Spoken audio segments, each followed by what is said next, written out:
शिरडोन कुरुंदवाड नदीत जलपर्णीचा वाढता विळखा, तातडीनं कारवाईची मागणी। कुरुंदवाड परिसरातील नदीपात्रामध्ये सध्या मोठ्या प्रमाणात जलपर्णी पान वनस्पती वाढत असून यामुळे पाण्याचा प्रवाह मंदावलाय।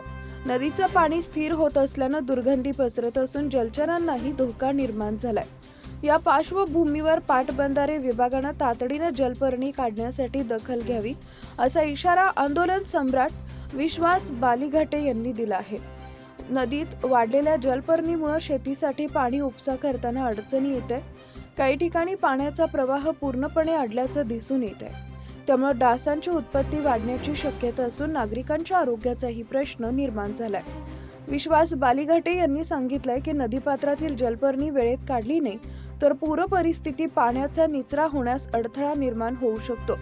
त्यामुळे संबंधित पाटबंधारे अधिकाऱ्यांनी त्वरित यंत्रणा राबवून स्वच्छता मोहीम हाती घ्यावी, अन्यथा आंदोलनाचा मार्ग अवलंबावा लागेल।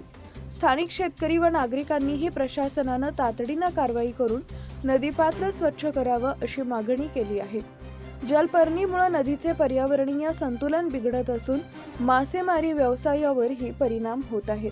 दरम्यान पाटबंधारे विभागाकडून लवकरच पाहणी करून योग्य ती कार्यवाही करण्यात येईल अशी अपेक्षा नागरिकांकडून व्यक्त करण्यात येते आहे। पंचगंगा नदी शिरडोन व कुरुंदवाडच्या दरम्यान हे जलपर्णी वाढत आहे। पाटबंधारे विभागाने लवकरात लवकर हे जलपर्णी काढायची व्यवस्था करावी, नाहीतर एकदम दूषित पाणी होईल आणि आरोग्याचा प्रश्न निर्माण होईल।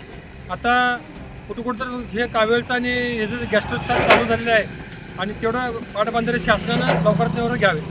शिवार न्यूजसाठी प्रतिनिधी हैदर अली मुजावर, शिरडोन।